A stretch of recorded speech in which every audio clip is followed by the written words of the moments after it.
Move on to the second last on the programme, race number 7. We get back up to the 1650 as well. Class 3 here for the Deepwater Bay Handicap.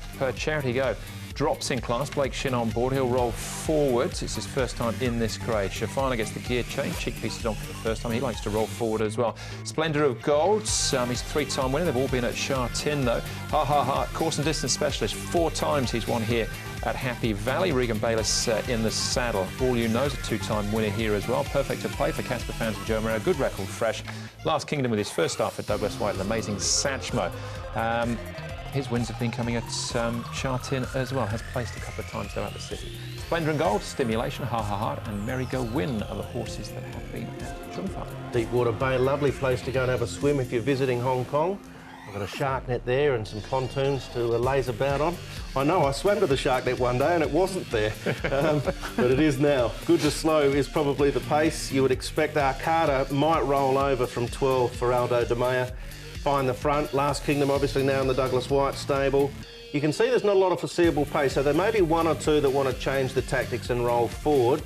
Stimulation's probably the one when you look at that field, and we know Charity Go has been a little bit up and back in a lot of his races so far. So there's a few other options for pace. John Moore hasn't had Shafano for too long. He got him at the back end of last season. The key pieces will go on him.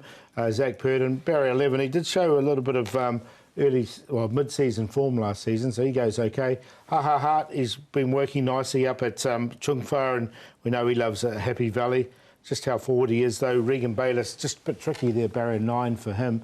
But you can see he goes nice enough, and we do know he likes Happy Valley. And this horse has been going very well. I know Casper Founds has got him ready forward for this race. Perfect to play, drawn ideally, Barrier 5 with Joe Moreira aboard. He's come up the favourite, and I can see why.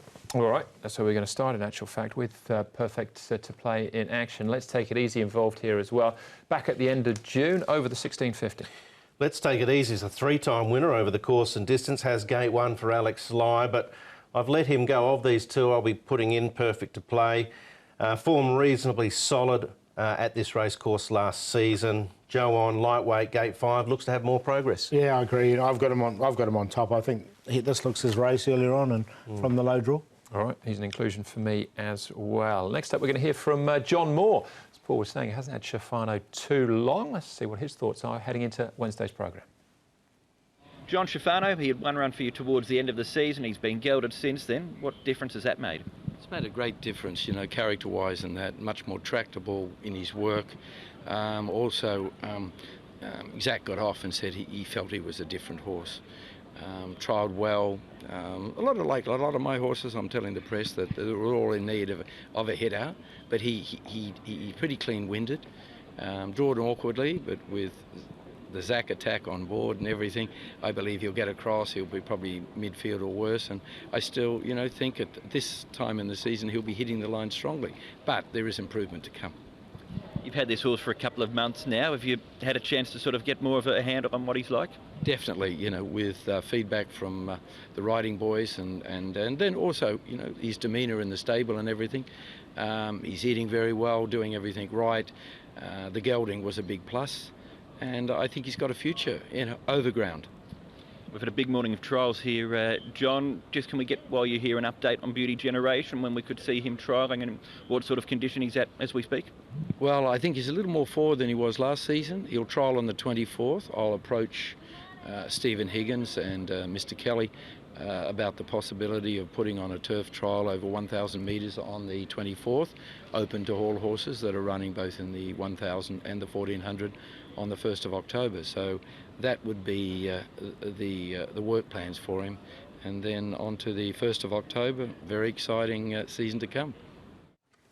Very exciting indeed, but we need to concentrate on Shafano for now, Brett. Sounds like he needs the run from what John was saying. We see a lot of them do. The gelding's interesting with him, isn't it? They've gelded him, and look, he'll have all that fitness from last season. So I'll put him on a 4th line, Shafano, because I think he'll get back and he'll run on, and he'll be a horse to follow out of the meeting. He's had 11 runners so far, John, coming into the meeting. Just a couple of minor placings so far.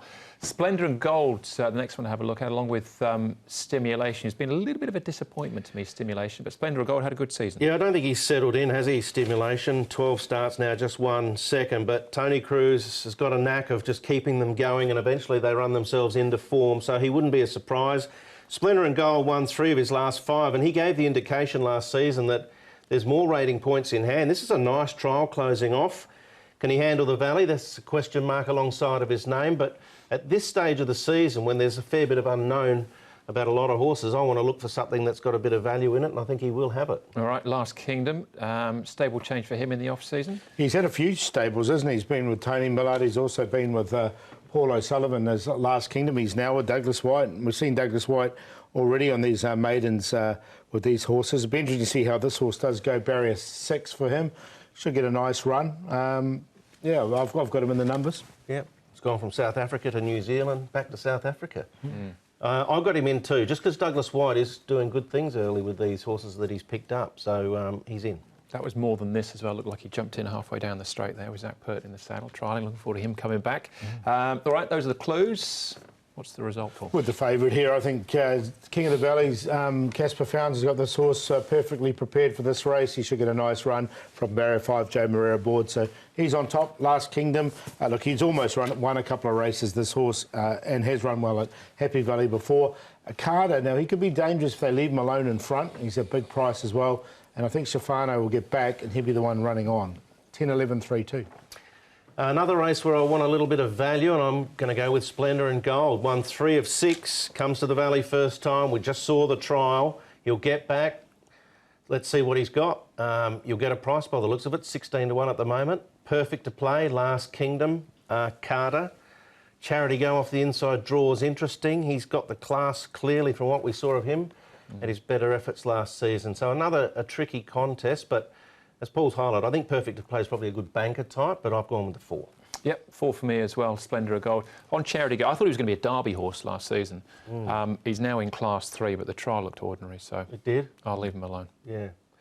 Yeah, he's a tricky one because, you know, he ran a bottler once when he sat back and charged home, and then they rode him forward and the form just sort of went out the window after that. All right, that is Charity Go. That was race number 7. One more race to go, plus all the best bets. That comes up next.